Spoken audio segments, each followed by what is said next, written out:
Nunca imaginei que uma decisão tão repentina pudesse mudar a minha vida e a de Rafael para sempre.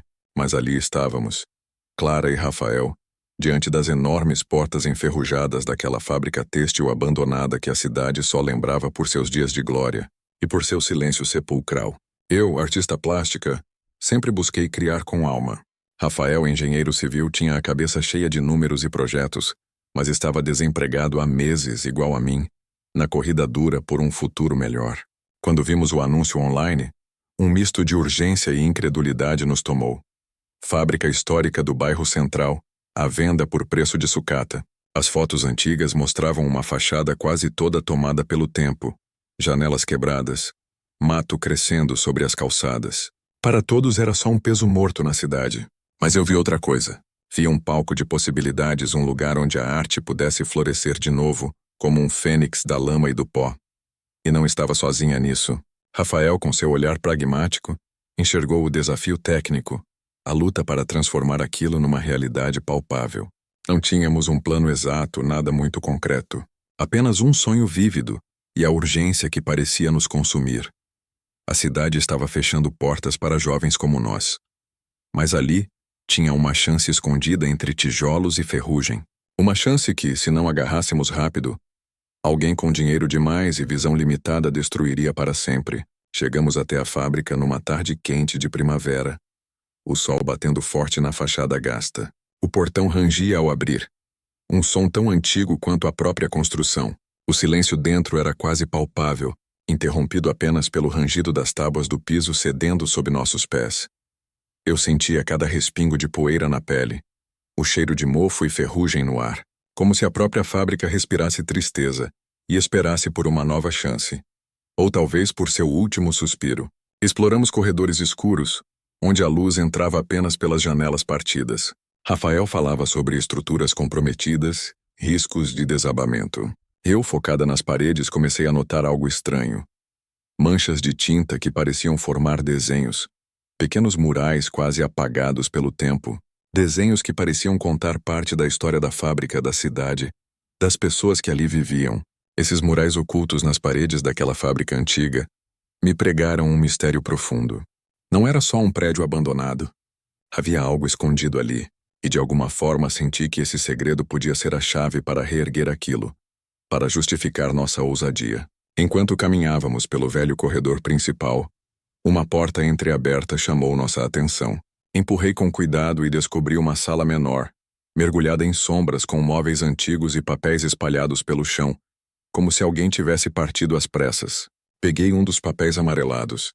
Era um documento da fábrica, com anotações manuscritas, listas de funcionários, equipamentos e até um desenho esquemático daquela sala, que estava marcada como uma espécie de arquivo secreto. Nunca ouvira falar de algo assim.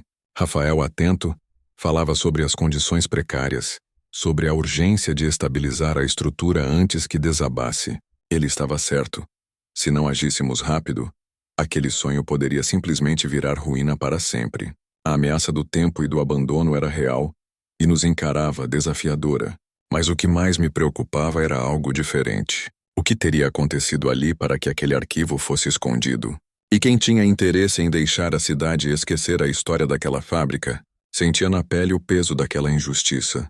A invisibilidade imposta a um patrimônio que poderia reviver vidas e histórias. Naquele momento, a urgência virou pulsação no meu peito. Precisávamos agir rápido antes que forças maiores, cheias de interesses escusos, acabassem com toda a nossa chance. Ainda assim, o medo circulava, silencioso, mas presente. Medo da falha, da perda, do julgamento. Medo de investir tudo numa causa que poderia ruir a qualquer instante. Rafael sentia isso também, mesmo sem expressar. E foi ali, naquele corredor escuro, que prometemos um ao outro não desistir. Fosse qual fosse o preço. Enquanto saíamos da fábrica, sob o céu tingido de laranja pelo pôr do sol, eu sabia que nossa vida nunca mais seria a mesma. Estávamos no começo de uma jornada cheia de surpresas, mistérios ocultos, confrontos com a realidade e, acima de tudo, uma esperança que poderia iluminar até os cantos mais escuros daquele lugar esquecido. E naquela promessa silenciosa, eu sabia que muitas batalhas e revelações impactantes ainda viriam pela frente. Entendido. seguindo a orientação de narrativa em primeira pessoa, com imersão emocional profunda e voz autêntica do personagem. Vou continuar criando o segundo bloco da história. Ele vai manter o ritmo, aprofundar os mistérios, a urgência e os conflitos, aumentando a tensão e revelando mais segredos.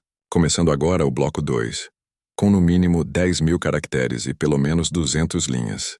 Após pronta a narrativa, mostrarei o texto integral para revisão e aguardo o comando OK para seguir. As semanas que se seguiram eram um turbilhão. A empolgação inicial deu lugar a um peso quase físico sobre meus ombros, e sobre os de Rafael, que tentava ser a força racional, o pilar que não cede, mesmo quando os detalhes técnicos nos engoliam vivos. Mal sabíamos que aquela sala secreta seria só o começo de uma avalanche de segredos e problemas que estavam guardados naquela fábrica, como uma fera adormecida. Cada inspeção revelava novas fragilidades, um pedaço do teto que ameaçava despencar, vigas corroídas pela ferrugem e pelo tempo que pareciam prontas a se romper a qualquer instante. Era como se o prédio, cansado de tanto abandono, quisesse nos expulsar dali. Rafael dizia que esse era o peso do passado, um passado que não queríamos ou não podíamos ignorar. Enquanto eu via dificuldades como portas se fechando, ele identificava números, prazos e fracassos que poderiam nos engolir vivos. Cada centavo investido precisava ser contado, recontado, planejado com a precisão de um relógio suíço, mas a urgência era opressiva demais para toda essa calma. O risco real nos pressionava como uma sombra constante. A sombra de perder tudo.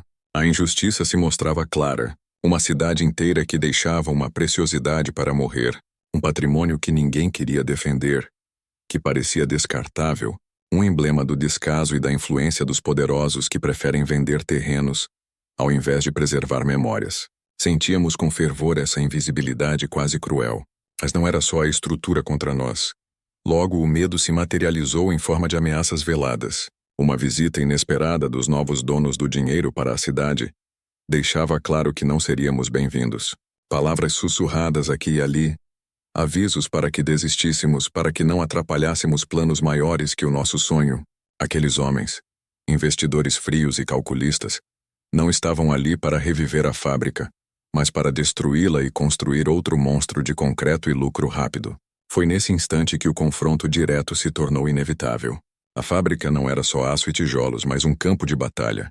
Uma arena onde nossa esperança se chocava contra interesses cruéis. Em silêncio, Rafael me apertou as mãos com força e disse que não permitiríamos que isso acontecesse. Eu sentia seu coração pulsando junto ao meu e pela primeira vez não tinha mais dúvidas. Seríamos os guardiões daquela história, mas a luta só estava começando e já naquela noite o medo tomou forma. Barulhos estranhos no terreno, sombras que se moviam rápido demais para serem apenas o vento. Nossas noites viraram vigílias. Nossas horas, um misto de ansiedade e determinação. Apesar do medo, a esperança brotava no meio da escuridão. Em reuniões com vizinhos, artistas locais e jovens empreendedores, fomos formando uma rede, nossa prova social, que crescia silenciosa e forte. Pessoas que, como nós, não queriam ver a cidade perder suas raízes, que não aceitavam a injustiça de ver a história virar pó. Era a união dos invisíveis, daqueles que acreditavam que a mudança não viria de cima, mas da coragem de quem ainda lutava por um sonho. A cada dia mais as paredes desgastadas revelavam segredos ocultos, documentos antigos, fotografias passadas, manuscritos que rascunhavam um futuro nunca realizado. Descobrimos que a fábrica fora palco de uma revolução silenciosa, onde trabalhadores se uniram para mudar o destino da cidade, mas tiveram seus esforços apagados por décadas de esquecimento. Essa revelação impactante colocou tudo em outra perspectiva para mim e Rafael. Não estávamos apenas restaurando um prédio. Estávamos reavivando uma voz silenciada, uma causa maior que nós. Com a urgência batendo forte em nossos corações, munidos da força de todo um passado e do apoio da comunidade, nos lançamos à batalha. Mas a injustiça visceral que parecia intrínseca àquele lugar ainda nos testaria. Na próxima reunião com a prefeitura, uma barreira burocrática quase impossível nos aguardava. Licenças negadas, documentos sumidos e um sistema que parecia não querer que aquela fábrica ressurgisse. Nosso confronto com o sistema foi público e doloroso, mas não recuamos. A pressão da injustiça despertou em nós uma força visceral, um empoderamento que transformou a angústia em revolta construtiva. A fábrica, as memórias e a esperança pulsavam dentro de nós, mais vivas do que nunca. Com os dias se esgotando, com o tempo ameaçando ruir, o medo passando por cada um dos nossos pensamentos, só nos restava avançar, enfrentar o mistério do passado, a urgência do presente e o combate às forças invisíveis que tentavam destruir nosso sonho. Era uma corrida contra o relógio, contra a invisibilidade, contra o silêncio. Mas assim como a fábrica, nós estávamos prontos para renascer. Quando decidi que aquela fábrica não morreria em silêncio, não fazia ideia do que estava me esperando.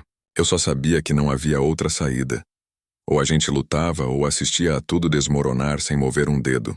Rafael passou dias e noites acordado, estudando plantas antigas e procurando profissionais que pudessem nos ajudar a desmontar a estrutura, sem destruir a história do lugar. Eu, enquanto isso, mergulhava nos arquivos que conseguimos salvar em busca de respostas para os mistérios que a fábrica ainda guardava. Descobrimos que a fábrica era mais do que um monumento de aço enferrujado. Era o coração pulsante de uma luta histórica. Trabalhadores que há décadas haviam tentado mudar seu futuro.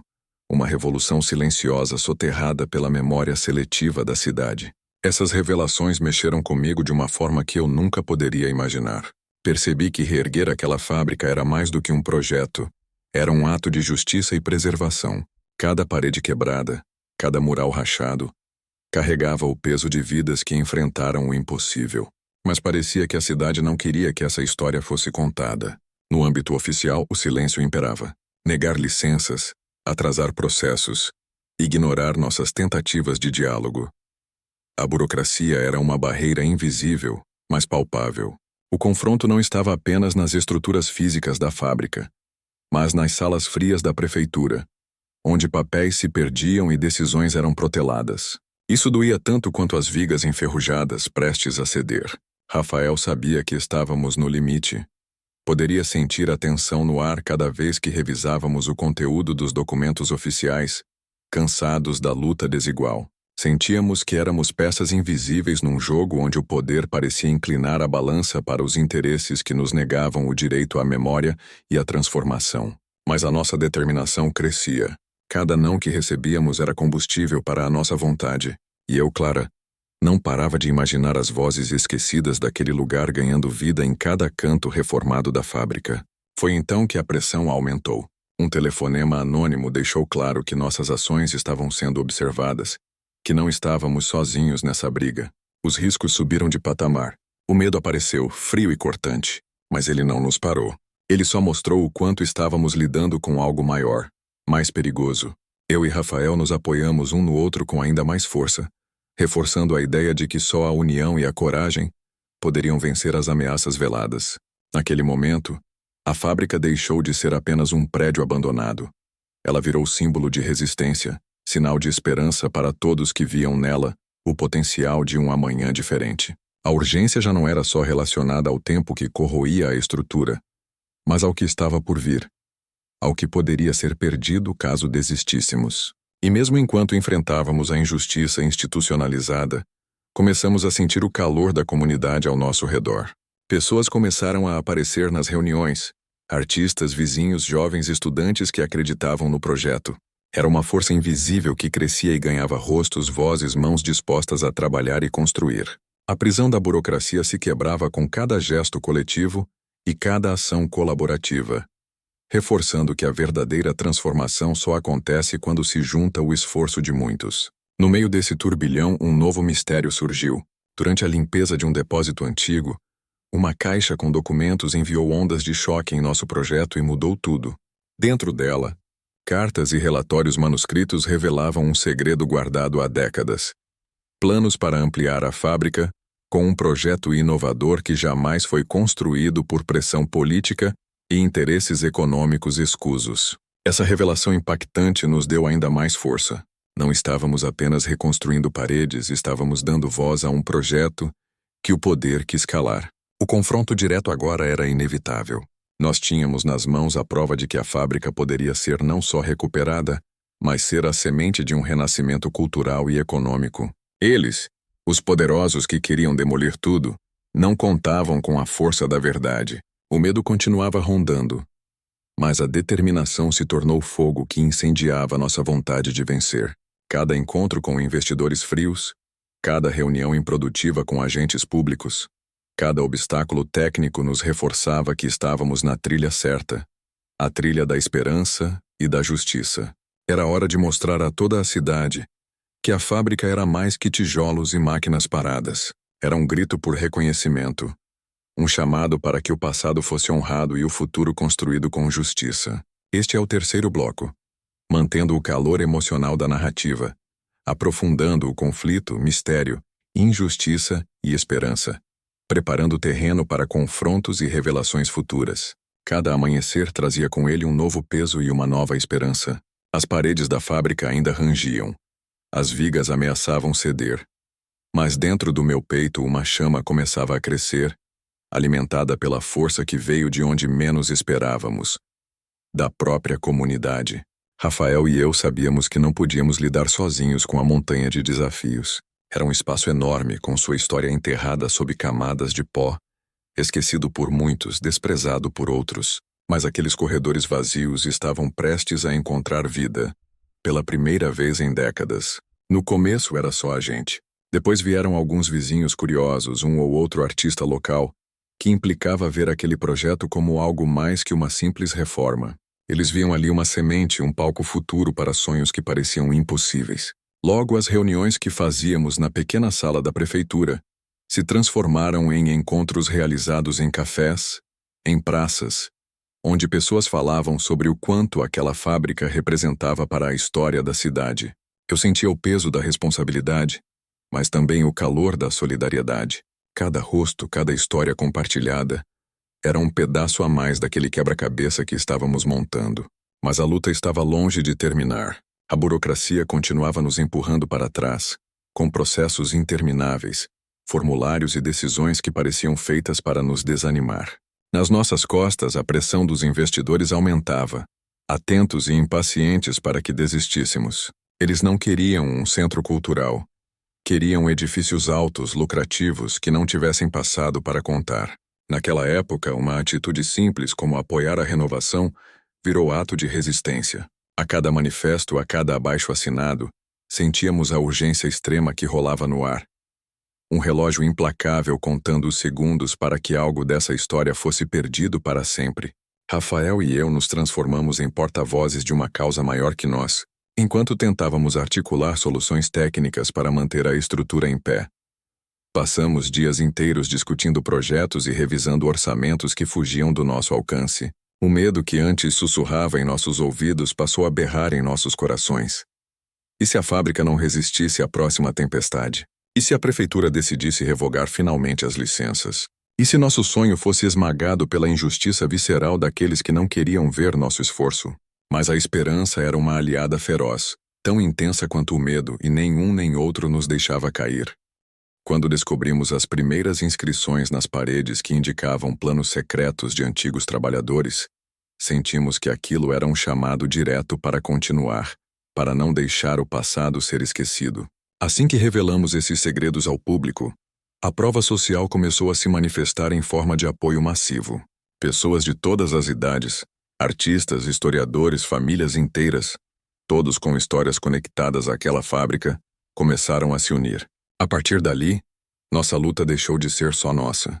Virou uma batalha coletiva, uma transformação que ultrapassava tijolos e concreto chegando ao coração da cidade.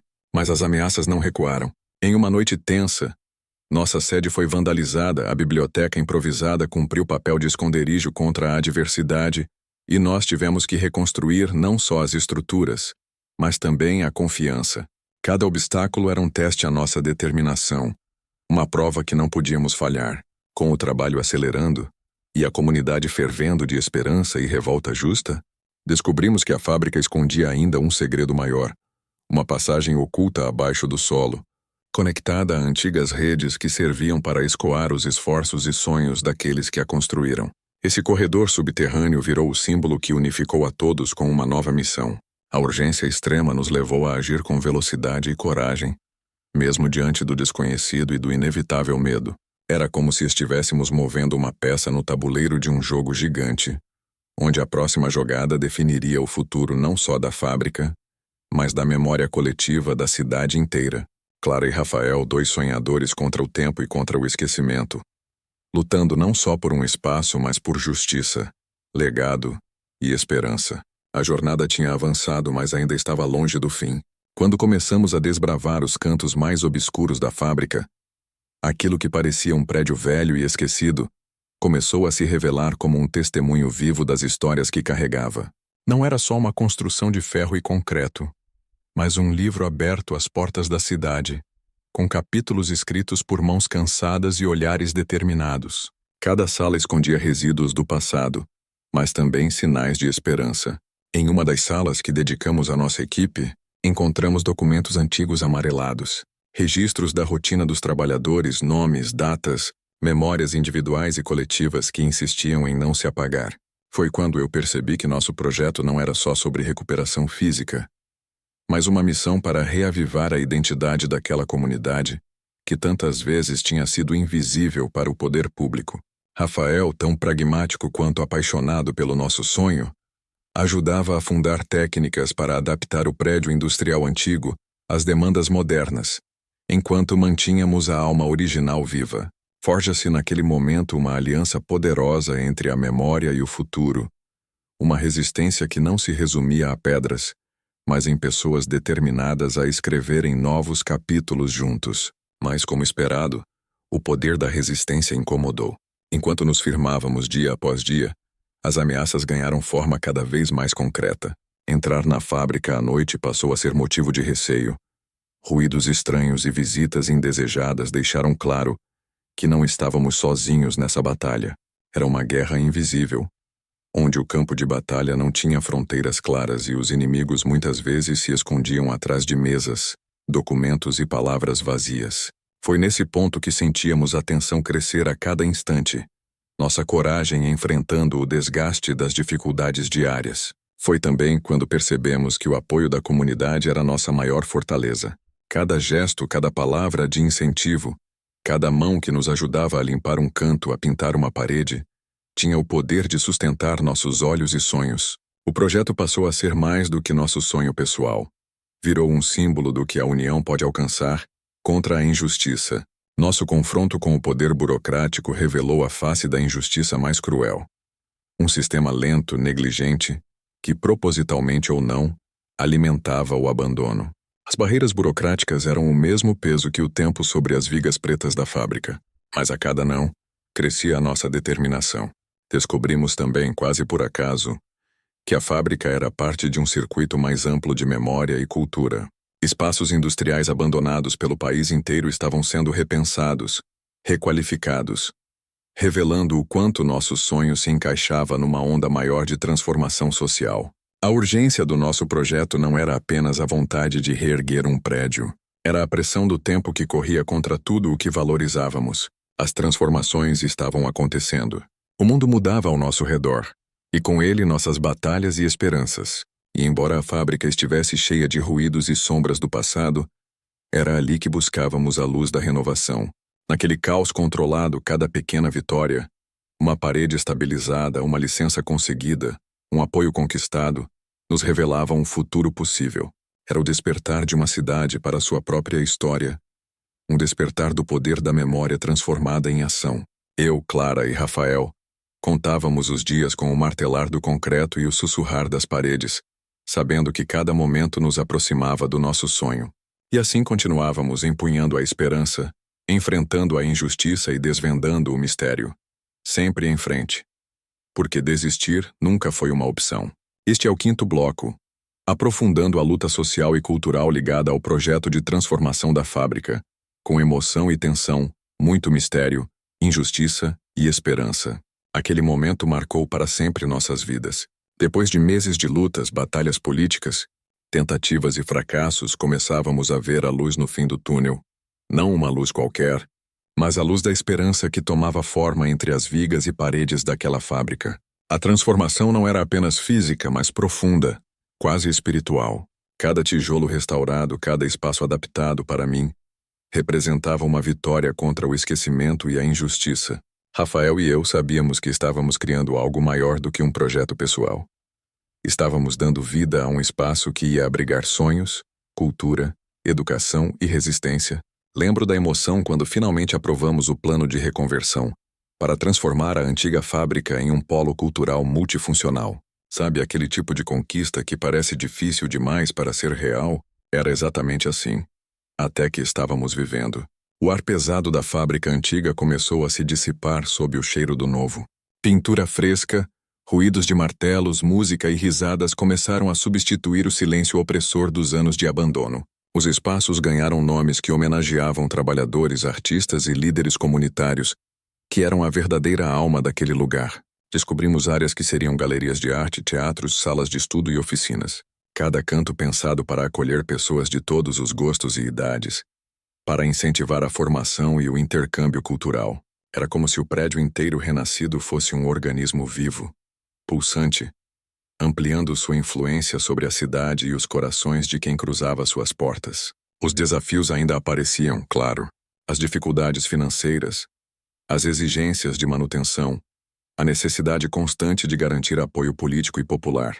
Mas agora havíamos criado uma rede de proteção. A comunidade. O apoio crescia além de nossos círculos iniciais. Organizações culturais, universidades, empresas e moradores estavam envolvidos. Era a prova social da importância que aquele projeto tinha para a região. O mistério da sala secreta daquela fábrica antiga seguia inspirando nosso trabalho artístico. Roteiros para apresentações teatrais foram escritos baseados nas histórias escondidas. Painéis foram instalados com fotos e documentos históricos para contar a verdadeira história da fábrica e de seu povo. Numa noite especial, realizamos a primeira exibição pública. Um evento que reuniu centenas de pessoas, famílias, jovens, veteranos da indústria local, todos celebrando a vitória da memória sobre a destruição. Para mim, Clara, aquele era um momento de redenção e transformação. A fábrica deixava de ser um símbolo de ruína, para ser uma ferramenta de transformação social e cultural. Era a confirmação de que nossa luta, e a luta de tantos outros, valia a pena. Que nossas vozes haviam conseguido provocar uma mudança real. Mesmo com a alegria da conquista, permanecia claro que esta era apenas a primeira parte de uma jornada longa. A manutenção do espaço, a ampliação dos projetos, o enfrentamento constante contra interesses que ainda viam lucro acima de cultura, tudo fazia parte da rotina constante. Mas a transformação estava feita, real e incontestável.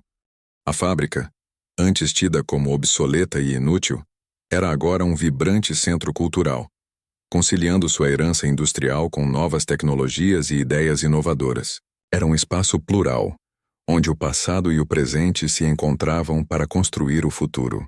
E para nós era o maior presente poder fazer parte dessa história de resistência, criatividade e renovação. Depois de tantas batalhas, finalmente começamos a sentir que aquela fábrica deixava de ser só um prédio abandonado para se tornar o coração pulsante de uma cidade inteira. Ao mesmo tempo em que descobríamos segredos enterrados nas paredes, em documentos antigos e murais escondidos, viu-se nascer uma rede de resistência e esperança ao nosso redor. Pessoas que antes passavam apressadas pelas ruas começaram a se aproximar, atraídas pela energia que emergia daquele projeto.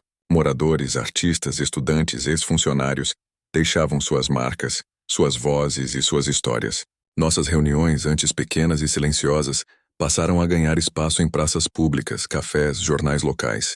Cada um trazia seu pedaço de história, seu desejo por renovação, e juntos formávamos um mosaico de sonhos. Essa é a beleza das transformações verdadeiras. Elas não acontecem só no aspecto físico, mas na alma da comunidade, no encontro de vontades para construir algo maior. E foi assim que nossa fábrica virou símbolo de resistência. Um ponto que unia passado e futuro, história e cultura, trabalho e arte. Mas o caminho não estava livre de dificuldades. As pressões externas intensificavam. Rafael e eu sentíamos na pele a urgência e a injustiça. Cada avanço nosso parecia uma pequena vitória, mas o sistema nem sempre colaborava. Processos atrasados, negativas sanitárias, licenças demoradas. E por trás de tudo, o temor constante de perdermos não só o prédio, mas o sonho. A ameaça frequentemente vinha embalada em burocracias frias, em políticas que pareciam fechar portas propositalmente. Mas nossa resposta foi a união. o coletivo. A comunidade e nós lado a lado profundos em nossa convicção. Em um movimento de empoderamento e mobilização, realizamos eventos culturais, exposições e debates para mostrar que aquela fábrica representava muito mais que tijolos e máquinas. Era a memória viva de trabalhadores que deram suas vidas por um futuro melhor. Era a esperança de uma geração nova disposta a aprender e criar. Aquela fábrica, abandonada por anos, ressurgia num espetáculo de vida e cultura. Cada evento aumentava nossa prova social e fortalecia argumentos para continuar. O maior segredo da fábrica, uma sala oculta no subsolo descoberta por acaso, também virou cenário de uma série de exposições que contavam a história oculta daquele lugar. A urgência extrema nunca desapareceu, mas além dela veio a certeza crescente de que nossa luta era justa, e que mesmo diante da injustiça estrutural, estávamos fazendo um trabalho que teria impacto não só na fábrica, mas em toda a cidade. Nosso confronto direto com o sistema se fez cada vez mais público, e com isso novos aliados surgiram. A comunidade finalmente despertou para a importância do patrimônio cultural e da revitalização histórica. E naquela união percebi o poder da esperança compartilhada, que transforma o medo em força e o impossível em possível. Eu, Clara e Rafael estávamos no coração de uma revolução cultural, lutando contra o tempo e contra o esquecimento, mas impulsionados pelo amor a um projeto maior do que nós mesmos. A fábrica não era apenas nossa, era de todos. Sabe aquele dia que parece que o universo resolveu juntar todas as pedras para jogar no seu caminho? Pois é. Eu vivi um desses ali naquela fábrica. A gente já tinha passado por tanta coisa, mas naquele dia a coisa ficou doída mesmo. Era como se a casa, que a gente estava tentando salvar com tudo, estivesse dando um último suspiro falando, aqui é o fim. Choveu feito nunca antes, daquelas chuvas que parecem que querem levar tudo embora. A água invadiu uns cantos que nem a gente tinha ideia que era possível. Os funcionários ficaram ali debaixo da tempestade, tentando proteger o que dava. Eu fiquei em casa, ligada no telefone, esperando as notícias chegarem. E elas não vinham boas. Quando finalmente ligou o telefone, senti um nó na garganta. A estrutura lá no depósito principal está cedendo.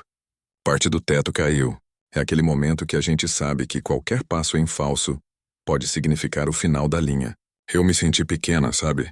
Como se todo o esforço tivesse sido em vão. Tipo jogo de dominó e a última peça derrubada. O sonho parecia escorregar pelos meus dedos. Já pensava em tudo que a gente tinha passado. As noites sem dormir. As contas que quase explodiram, as brigas, o medo, a ansiedade. O tempo todo um passo atrás do colapso. Rafael chegou em casa naquela noite com o rosto fechado, sem muita coisa para dizer. Aquele silêncio dele falava mais do que palavras. A gente precisava reagir, mas a pressão acho que para qualquer um poderia ser demais. Eu respirei fundo e fiz uma promessa silenciosa ali mesmo. Não ia deixar aquela fábrica, não apesar de tudo. Não ia deixar nada jogar fora o que a gente tinha construído. Mal sabia eu que isso era só o começo das surpresas, das descobertas duras que quase nos quebraram e da força que encontrávamos para recompor cada pedaço. A fábrica era teimosa como a gente, e continha segredos que só iam aparecer quando a gente menos esperava. Mas naquele dia, enquanto olhava as fotos da estrutura caída, eu chorei. Não de desistir, mas da vontade enorme de vencer, de virar o jogo e mostrar que a gente podia mais. Eu e Rafael decidimos. Agora era mão na massa com tudo o que tínhamos. Não ia ser fácil, mas também nunca foi, né? E é nessa hora, em meio a tudo quebrado, que a gente descobre quem realmente é. Aquele era o momento. A hora da virada. Eu sentia que dali pra frente tudo poderia mudar. Depois daquele dia, a gente não teve muito tempo para ficar se lamentando. As peças da fábrica podiam estar quebradas, mas a gente sabia que não podia se quebrar junto. Rafael, mesmo com o peso no corpo e na cabeça, foi o primeiro a levantar. E foi ele que me puxou junto, porque vou te contar. Naquele momento, eu quase cedi. Começamos a montar um plano emergencial, meio improvisado, mas com a cabeça focada em fazer dar certo. Chamamos engenheiros, arquitetos, gente com experiência, para dar um jeito de segurar o que ainda dava. Tinha coisa que a gente nem sabia direito se dava para recuperar, mas sabe como é? A gente se apegava a cada pedaço restante, como se fosse ouro. Fiquei dias andando pela fábrica com os dentes cerrados, checando cada canto, cada fresta, sentindo o coração bater forte na esperança. Nossa equipe também estava exausta. Mas o que mais me surpreendia era ver como ninguém desistia. E é engraçado porque nesses momentos de crise a gente vê quem realmente quer estar junto. A solidariedade floresceu ali onde menos esperávamos. Moradores, artistas, voluntários começaram a se unir a gente, trazendo ferramentas, mão de obra, palavras de incentivo. Foi aí que a história da fábrica começou a ganhar mais força, porque deixou de ser só minha e do Rafael. Virou o sonho de muita gente. A gente começou a perceber que não dava mais para agir sozinhos, que o coletivo era a única esperança. Reforcei isso para Rafael uma noite, enquanto tomávamos café frio na cozinha improvisada da fábrica. Isso aqui não é só uma luta pela fábrica, é uma luta por justiça, pela nossa cidade, por todos que já foram esquecidos, falei. Ele assentiu com os olhos cansados, mas cheios da mesma chama que eu sentia. A gente estava naquela encruzilhada. Desistir ou fazer da destruição a base de uma nova vida. E a vontade era mais forte que o medo. Então, com o coração disparado e a mão firme, a gente decidiu avançar. Engajamos a comunidade ainda mais. Organizamos eventos, reuniões, manifestações. Mostramos toda a verdade que o abandono escondia. A força que existia ali mesmo enterrada. Entre idas e vindas na prefeitura, recusas e avanços, a caminhada continuava tortuosa, mas cheia de propósito. Aquela fábrica não ia ser só pedra sobre pedra. Ia ser um símbolo da resistência, da transformação, da esperança. Eu não sabia exatamente o que esperar quando aquela manhã fria começou. Eu sentia no corpo o cansaço daqueles meses de luta. O corpo pesado, mas o coração... o coração insistia em bater forte, cheio daquela inquietude que só quem sonha conhece.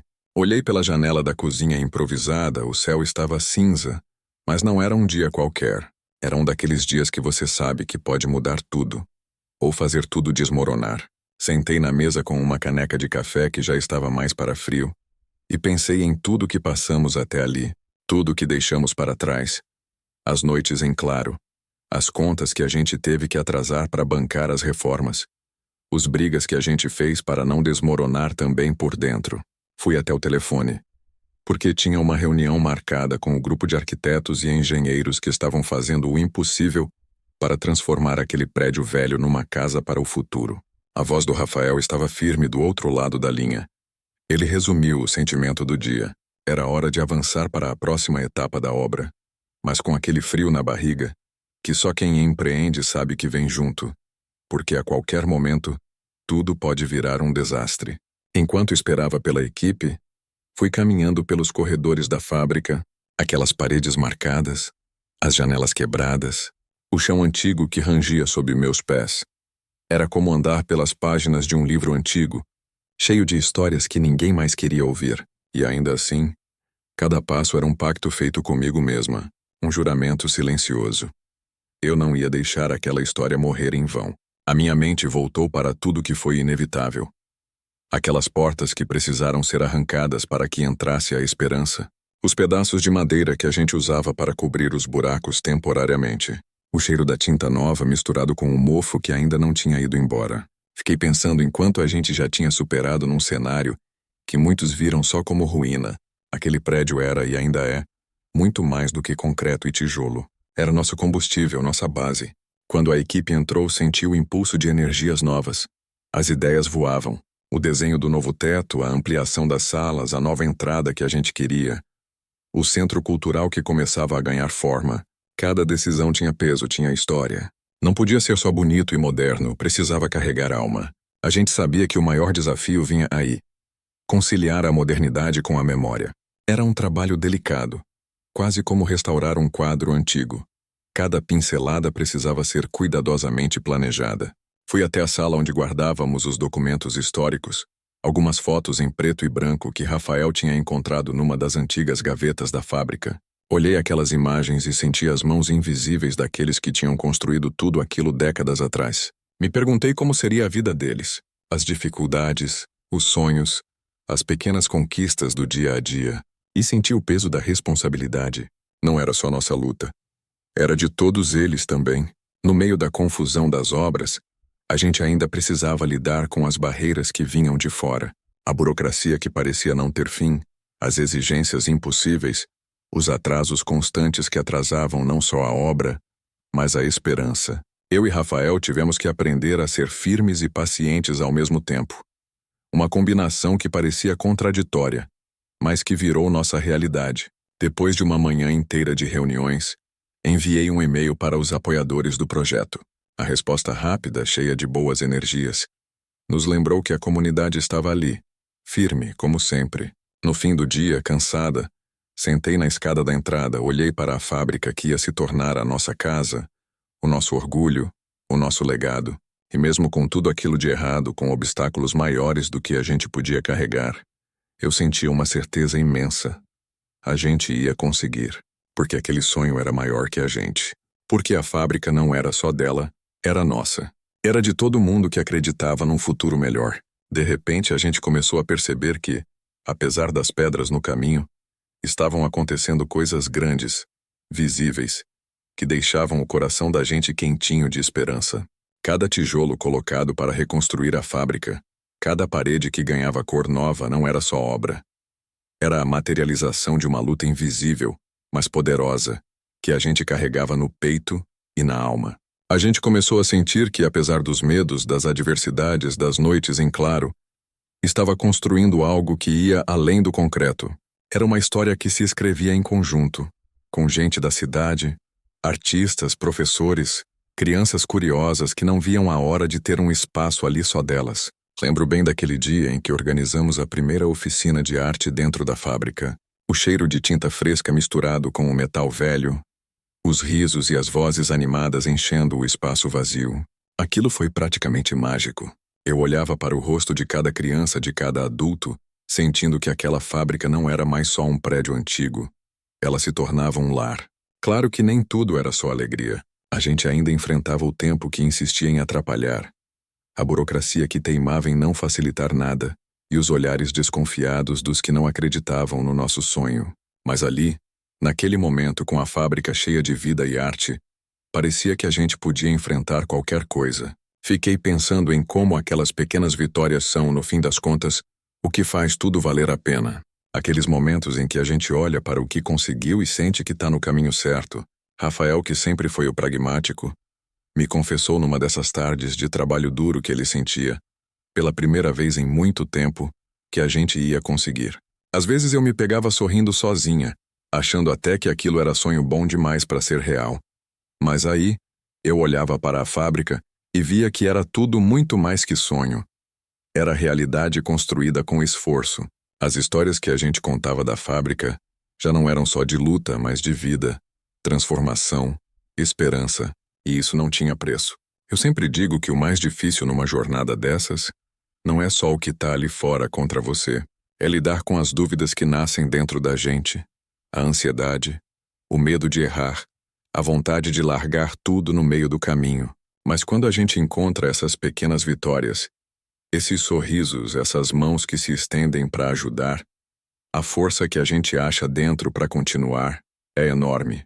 Nessa jornada, eu aprendi que o amor pelo que a gente faz e a crença no que a gente quer transformar podem ser faróis na noite mais escura. E a gente foi construindo esse farol tijolo por tijolo, mão a mão, sonho a sonho. O projeto tinha ganhado força. A comunidade colava perto da gente como se a fábrica fosse parte da alma de cada um ali. Mas a história nunca é feita só de flores, né?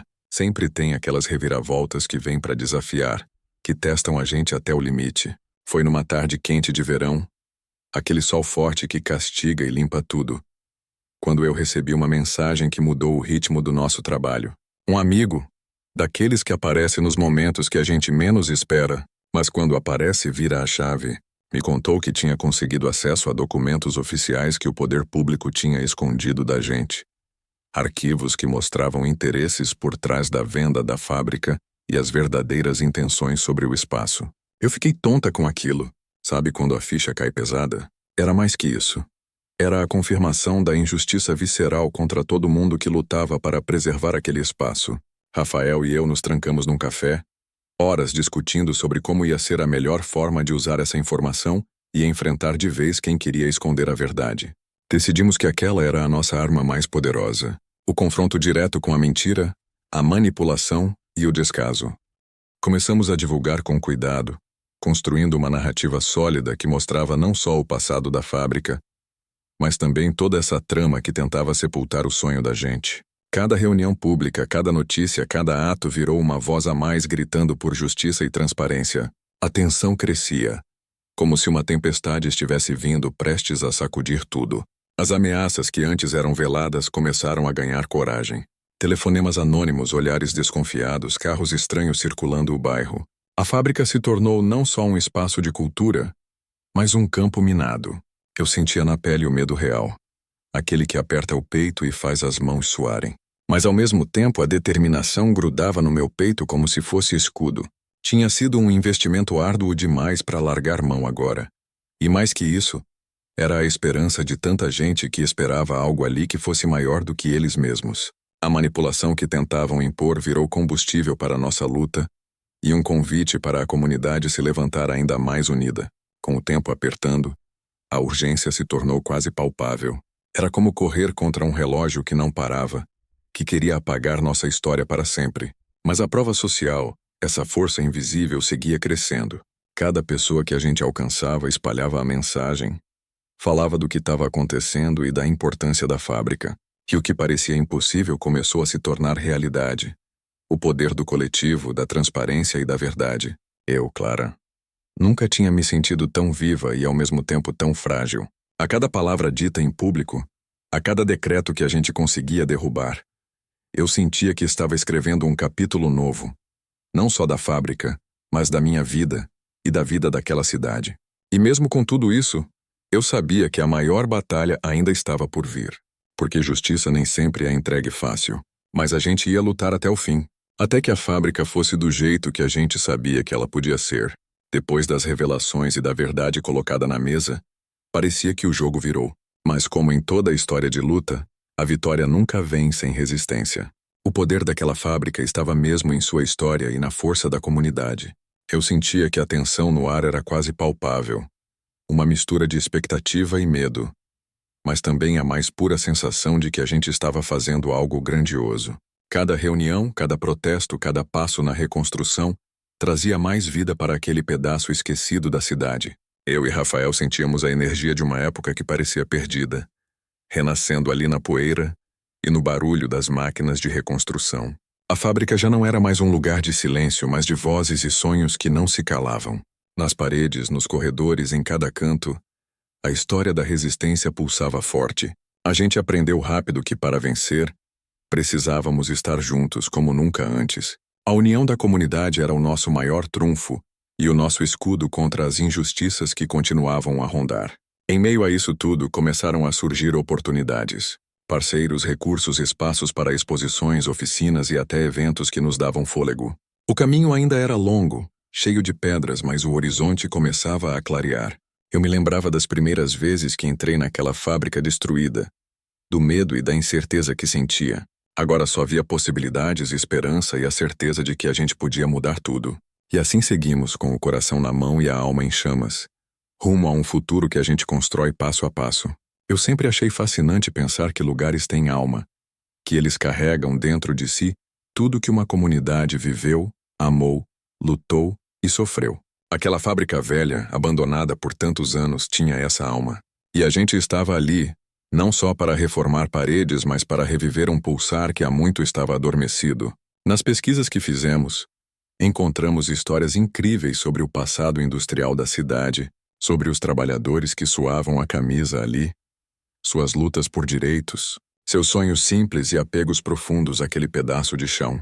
Foi impossível não sentir respeito e responsabilidade por carregar essa herança. Ao mesmo tempo, a gente via o futuro se desenhando com mais clareza a cada dia. O projeto do Centro Cultural não era apenas sobre arte, teatro e música. Era sobre identidade, sobre devolver a voz a um povo e criar um lugar onde as novas gerações pudessem se encontrar, aprender e crescer. Eu sentia que o espaço ia muito além das paredes físicas. O que a gente estava construindo era um legado para a cidade toda. Lembro das conversas com Rafael sobre tudo isso enquanto caminhávamos na fábrica, quase termômetro do tempo, sentindo que estávamos participando de algo maior do que nós mesmos. O processo também trouxe desafios inesperados. Além da dinâmica das obras, havia a necessidade constante de dialogar com o poder público, com as organizações sociais e a comunidade. Às vezes dava vontade de desistir, porque a pressão era enorme e as demandas nunca acabavam. E o peso da responsabilidade só aumentava. Mas aí eu me lembrava do olhar das crianças durante as oficinas, da emoção dos artistas que encontraram ali seu espaço, e voltava a sentir o fogo da esperança queimando dentro. O que começou como um sonho meio tímido cresceu e virou uma causa que unia a cidade. Era a prova de como cultura e história podem se transformar em força, resistência e esperança. Quando ouvimos os primeiros aplausos no teatro recém-inaugurado, senti que tudo tinha valido a pena. Por trás daquele som, havia muito mais do que o espetáculo em si. Havia o triunfo de um povo que nunca deixou sua história morrer. Eu, Clara, sentia que a fábrica tinha virado símbolo, não só do passado, mas do presente e do futuro daquela comunidade. Cada parede reconstruída, cada documento preservado, cada evento realizado, era um passo para garantir que o que foi perdido nunca fosse esquecido. E entender que, às vezes, o impossível só precisa de alguém corajoso o suficiente para começar. Eu nunca imaginei que um lugar tão cheio de histórias pudesse se transformar num ponto tão vibrante de vida para a cidade toda. A antiga fábrica, que no passado foi referência em trabalho duro e produção, virou o nosso centro cultural, o pulmão da arte, do aprendizado e da união. Lembro bem as mudanças que começaram a acontecer ali, das paredes externas, agora preservadas com todo o cuidado, as ruas ao redor começando a pulsar com gente nova, cheia de vontade de aprender e criar. Era bonito demais olhar para o movimento que um espaço assim pode gerar. Crianças correndo para suas aulas de música, jovens empenhados em aulas de artes plásticas, famílias batendo papo nas áreas de convivência. O centro cultural tornou-se um espaço vivo, onde o passado industrial encontrava esperança no futuro. Vi o impacto que essa transformação teve nos moradores daquela região, muitos deles parentes de antigos funcionários da fábrica, que agora, orgulhosos, viam seu bairro ressurgir junto com a velha construção. Depois de todo o suor e luta, era lindo demais ver a fábrica funcionando como um polo cultural plural, oferecendo cursos, eventos, exposições e o que mais pudesse beneficiar aquela comunidade tão cheia de desejos. Foi assim que a gente percebeu o poder de um sonho, de como ele pode transformar não só uma edificação, mas vidas e histórias. O som do teatro cheio, o cheiro dos pincéis nas oficinas, as risadas nos corredores, tudo aquilo era a prova viva que o que fizemos não foi em vão. Eu, Clara, nunca estive tão emocionada em toda a minha vida, porque ali, naquela fábrica restaurada e cheia de vida, a gente não só reavivou um espaço, mas também reacendeu um fogo que estava apagado no coração daquela cidade. Foi o começo de um novo capítulo, não só para a fábrica, mas para todos nós que acreditamos que transformar é possível. Durante a nossa jornada de reerguer a fábrica e transformá-la em algo vivo, eu e Rafael começamos a buscar inspiração fora dali.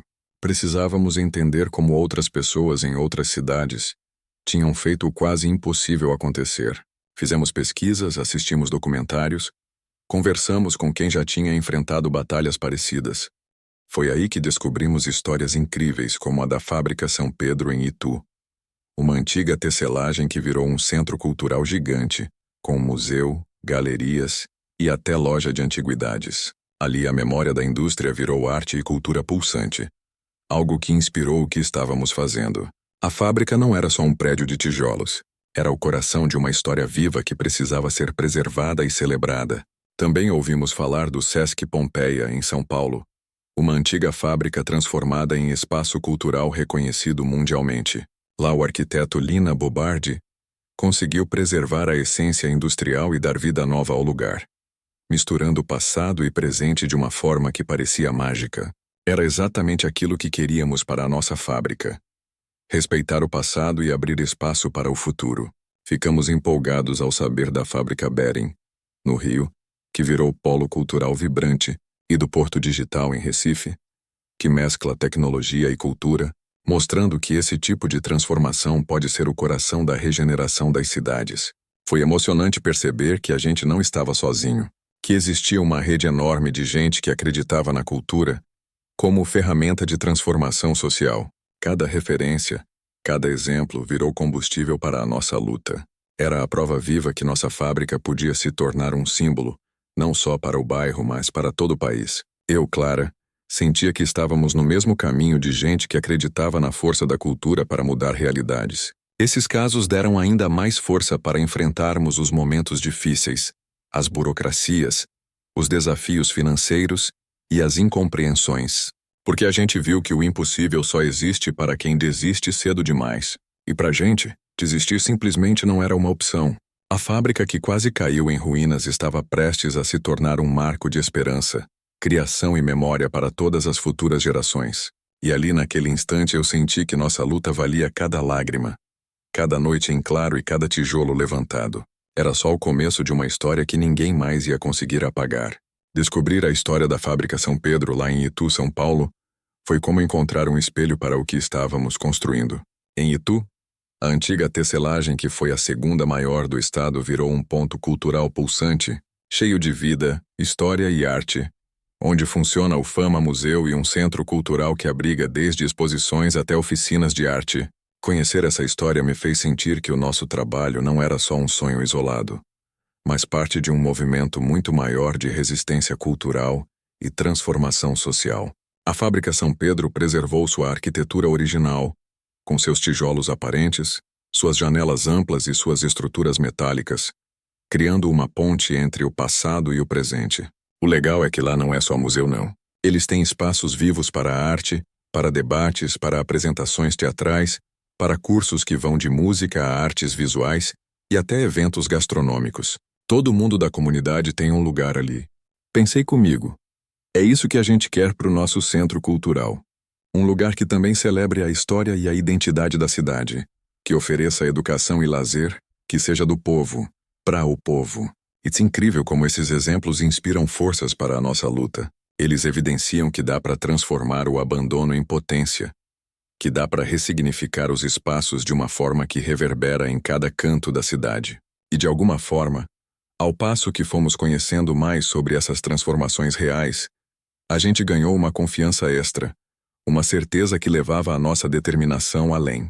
Como em Itu, o Centro Cultural seria muito mais que um prédio reformado.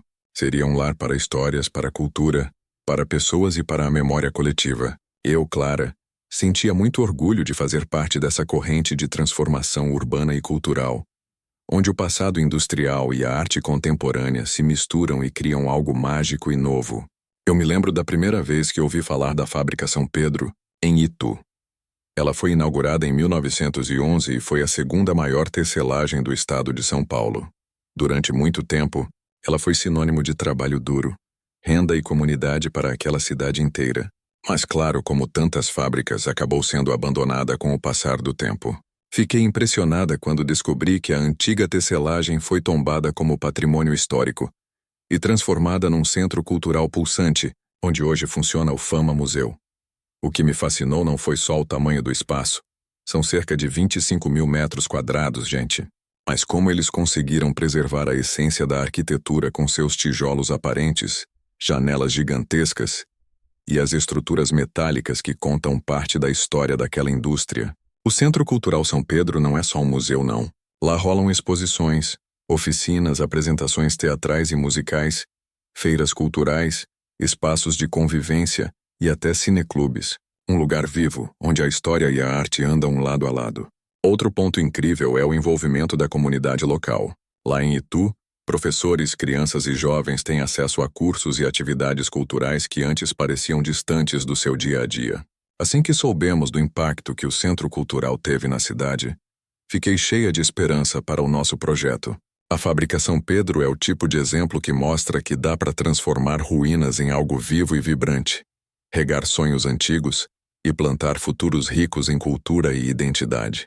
Eu, Clara, senti nesse momento uma conexão profunda com tudo que estávamos tentando fazer. Nosso sonho tinha pé, tinha história e principalmente tinha futuro. É a prova viva de que, com vontade, união e coragem, a gente pode sim mudar o destino das nossas cidades e das nossas vidas.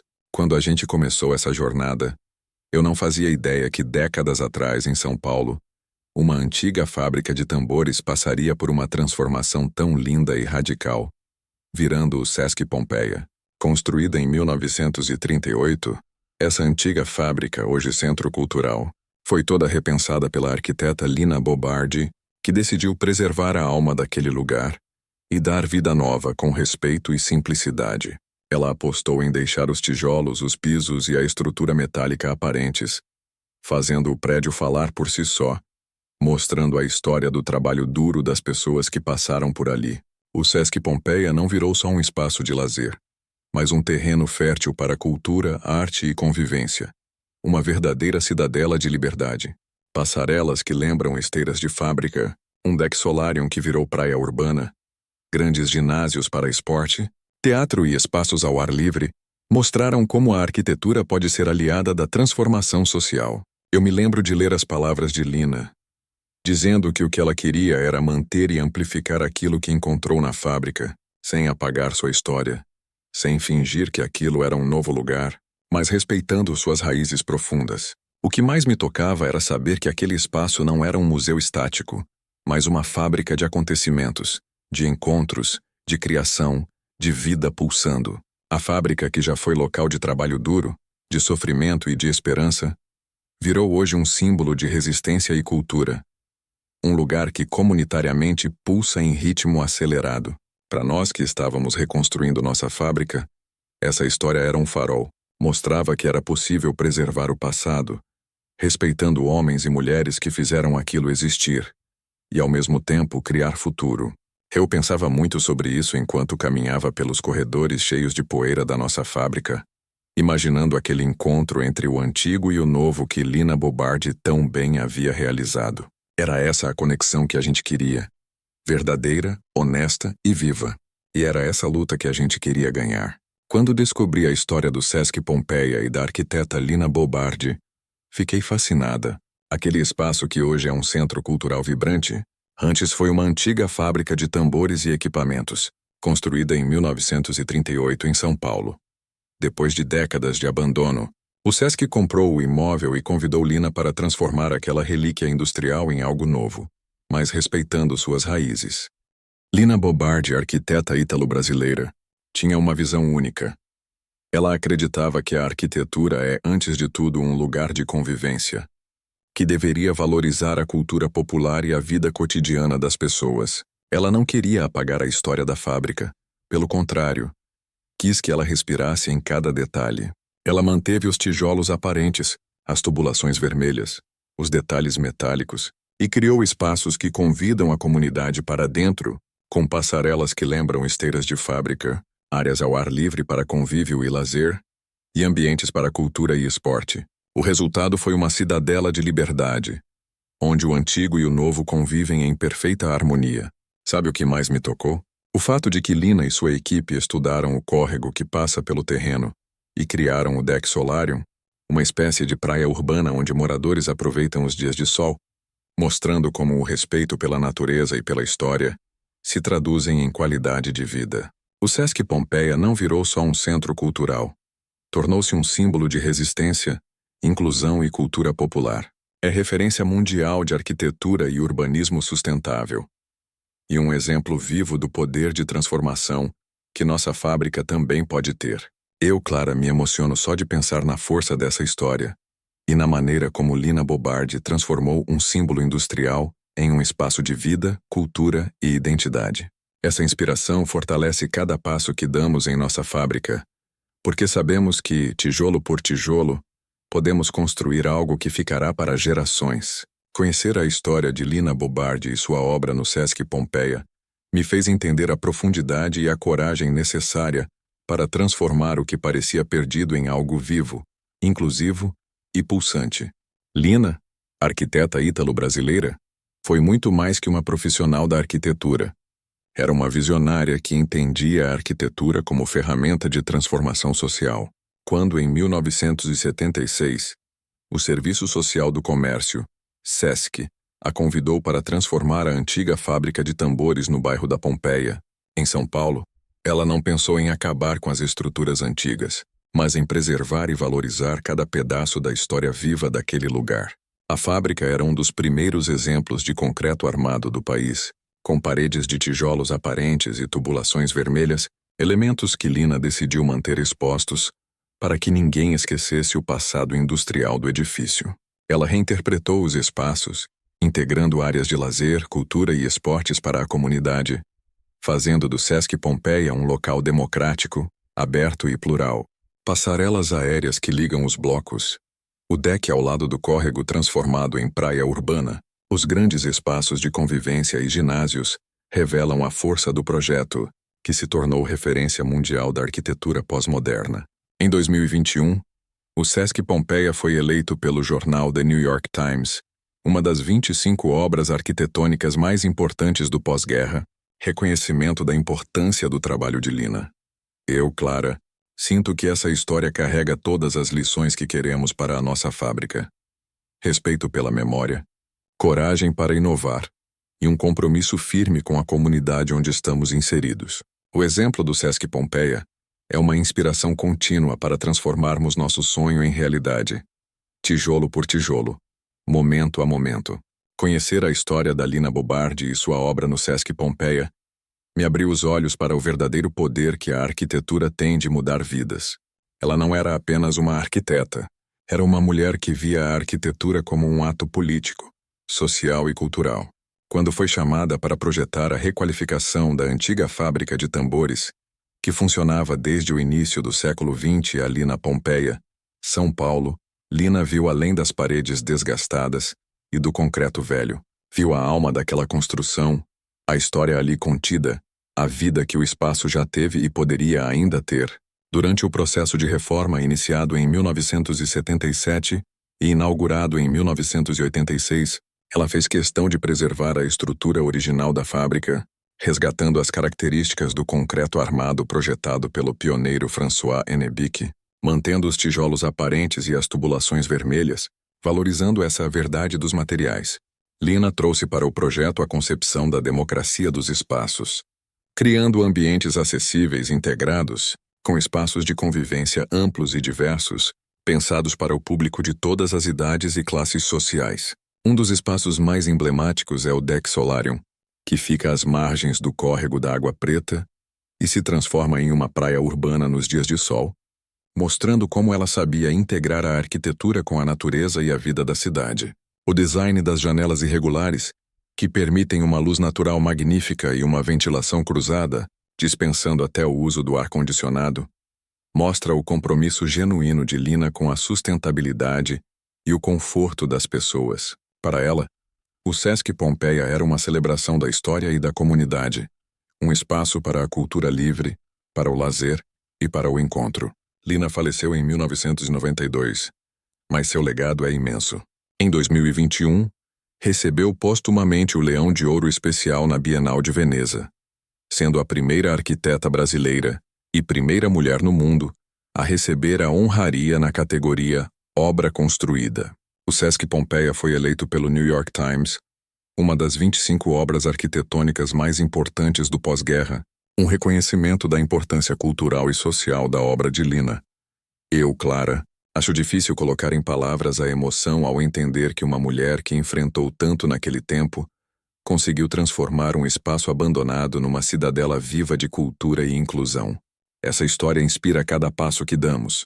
Nos lembra de que a luta pela preservação e renovação vai muito além do concreto. É uma luta pela transformação das pessoas e das comunidades. E é com essa inspiração que me preparo para continuar escrevendo nossa própria história. Tijolo por tijolo, sonho por sonho,